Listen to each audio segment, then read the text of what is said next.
Before the election, the leader of the Tory party, now the Prime Minister, was telling us all that the Lib Dem promises were simply unaffordable. At the very same time, the Lib Dem leader, now his deputy, warned that the Tories' tax and spending promises could only be paid for by increasing VAT or cutting frontline services. It's the combination of the two of them that worries me. While the happy couple are enjoying the thrill of the rose garden, the in-laws are saying that they're just not right for each other. We keep telling them that you can't pay couples to stay together. And it's clear that it will take more than £3 a week tax break to keep this marriage together. Tough decisions will be needed, though, and the British public will need to see that those decisions are taken fairly and taken transparently.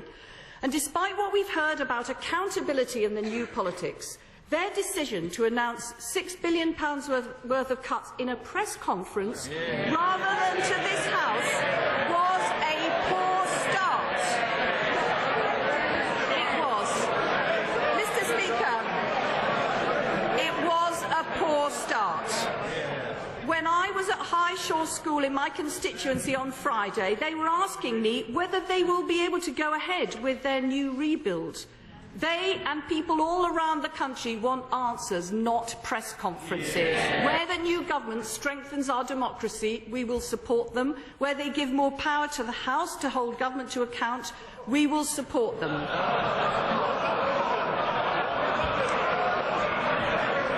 Enthusiastically. We support a referendum on the voting system that would promise to increase democratic participation and choice.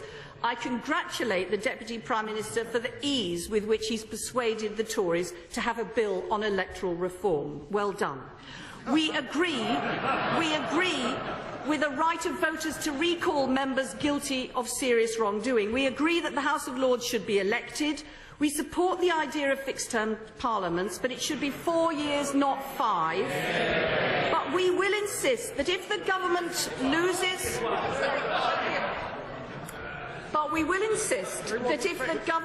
loses... the confidence of Parliament, even by one vote, then that government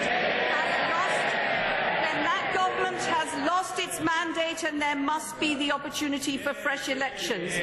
These coalition partners, lacking confidence in each other, are already preparing for the day when they shrink back from their loveless embrace. It's like a political prenup.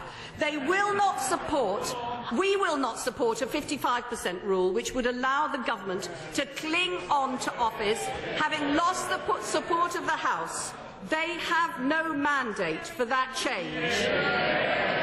It would be morally unacceptable for seats to be cut and boundaries redrawn on the basis of an electoral register from which 3.5 million people are missing. It would be unacceptable for individual voter registration to be brought in without the essential safeguards to maximise voter enrolment. And we object to the Lib Dem request that they should keep the public funding that goes to opposition parties. Now, some say that the Liberal Democrats like to be all things to all people. But even they can't be both in government and in opposition. They can't fudge this one. They are in government. They can't claim short money. Now, people are familiar with the notion of clinging on to the trappings of power, but the Lib Dems are the first party to seek to cling on to the trappings of opposition.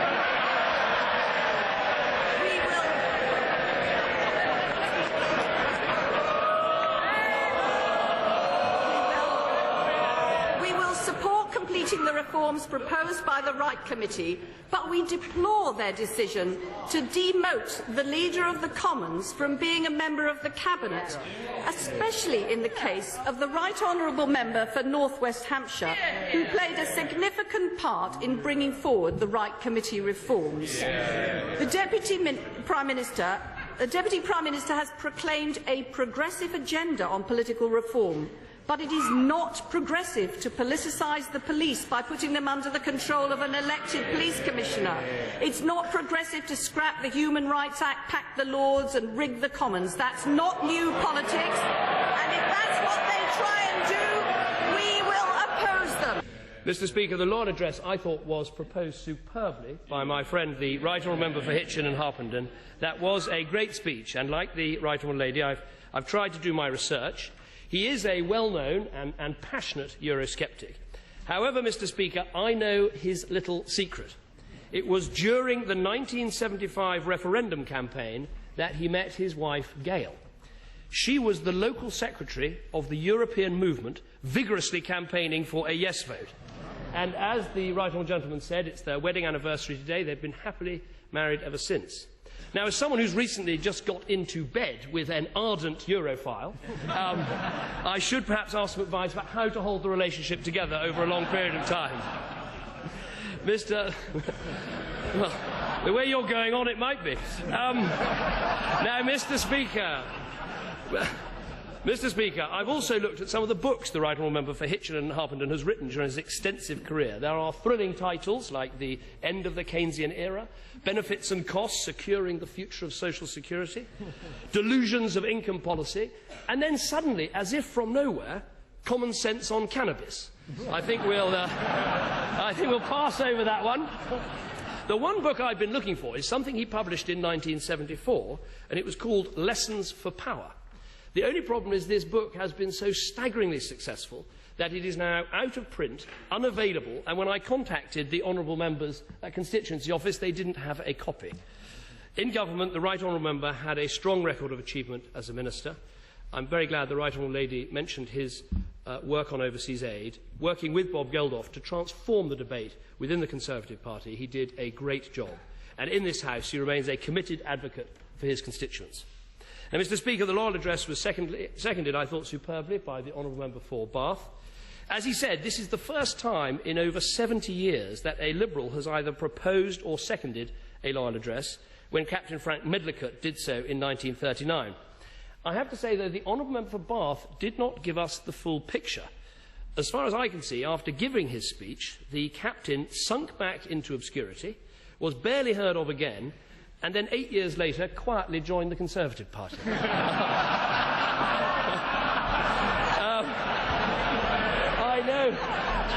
I know that, like many people, the Honourable Member for Bath is still coming to terms with the new arrangements in the House.